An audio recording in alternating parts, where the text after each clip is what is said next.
If I had to change one thing about Hong Kong, what would it be? Repeated Samantha.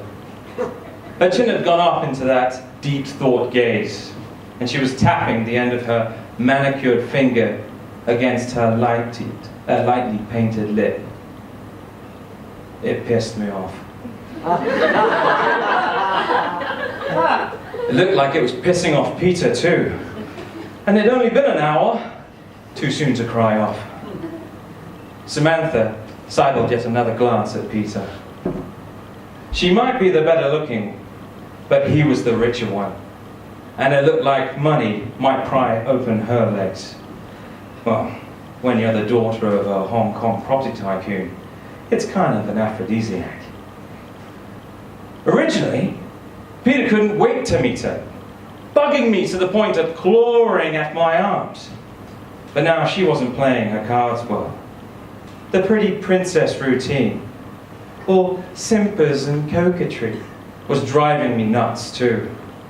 I mean, I expected her to cuddle a Hello Kitty doll, or paint flowers on her fingernails or something at any minute.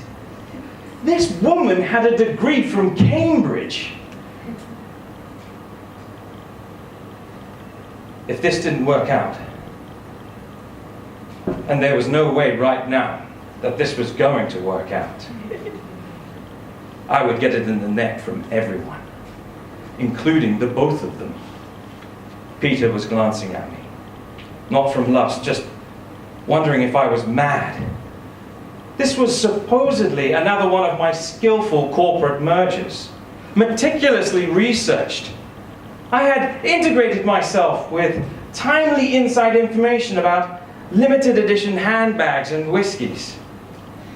But I could see that all my efforts were going to end up where all failed mergers ended up, in finding and punishing a scapegoat.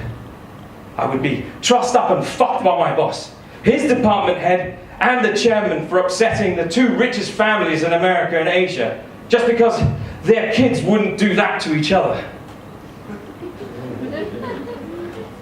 I slid down my curved wooden seat, my hands jammed deep into my pockets under the table. This was a nightmare. The other two were together on a cushioned bench opposite. Well, not so much.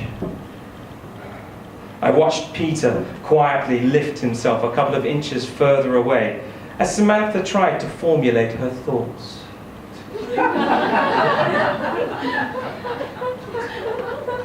I narrowed my eyes. I knew this woman, or I thought I did. Sure, her degree was a Desmond Tutu, and sure, it was only art history. I do so want to be an art buyer for someone.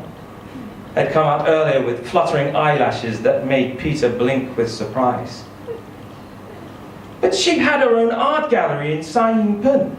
Even managed to host a series of those stupid luxury TVB programs that a few people actually watched. I mean, she genuinely did know something about art. And it made a change to listen to someone wax as lyrical about contemporary African or Latin American rather than contemporary Chinese or Vietnamese. But I saw her now, as Peter saw her. A Hong Kong daddy's girl. More interested in getting the wad out of his wallet than anywhere else. Her old man had parlayed a small fortune in Hong Kong for a vast one in mainland, hedged with discreet, well-placed assets in the US, UK, Australia, Canada, Singapore, Switzerland, Morocco. Well, you get the picture. I mean, he broke my naive Western belief that someone could be rich beyond the dreams of avarice. I just didn't know what true Dantean avarice meant. A hunger for money that could not be sated, where a man would gorge on coins and notes and checks until he gagged and choked and died. Her father craved to meet Peter's family, so I was sent in to push his daughter under their son's bus. I think I would reverse the silly decision Jardines to get Charterhouse closed on Sundays, said Samantha. Peter actually jolted as the silence ended, and I wasn't much better. I mean, couldn't they guess all the maids would go and sit in it?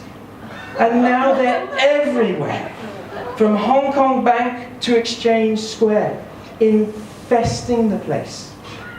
It's all Jardine's fault. Infesting was almost an unfortunate word as her excruciating as she tapped her shiny lip with her shiny finger.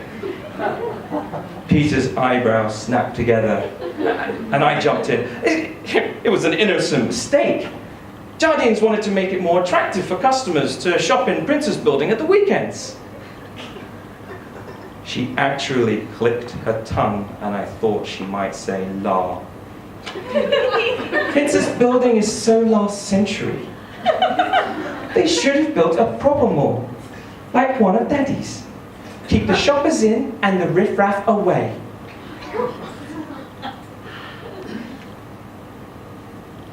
Peter was disturbed. As I raised my arm to attract the waiter to bring some distraction, a veil came down over his eyes.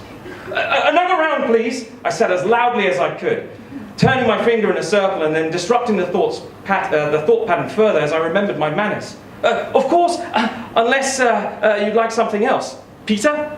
Samantha?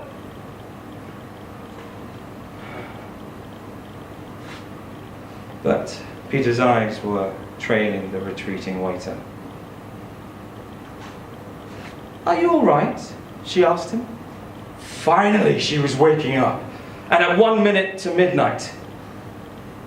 He turned back, but his smile was cool and fading. Your view of Hong Kong is rather cynical, he said. Well, you tell him, Charles, she said to me, and tapped the top of my hand as if ensuring the dog was still tame. You have to be rather cynical to survive here sometimes, you know? She beamed. I beamed, and I made sure Peter saw it. I see. He took a sip of his modest Glenmorangie, a whiskey usually drunk for enjoyment, and it was an uncommon sight in the city. So I've lived here for yonks, and you've only been here a few days, Peter, Samantha said brightly, wiggling her behind in the oncoming silence. What would you change? I could see it. I could see the end of the evening. The end of my career in his deep, steady gaze. Go on. Do it, I thought. Put me out of my misery, you yank fuck. Say it. Say you. I almost kicked the underside of the table. It was all too late. Nothing I could do but wait for whatever was going to happen. I think the stereotype that rich white men come out east to get an Asian woman. Well, neither of us were expecting that. The color in Samantha's cheek could have come from a physical slap. Don't get me wrong, Peter added. I would like an Asian in my bed tonight, but one who really represents the city. I choose the waiter. I'd like to be under him.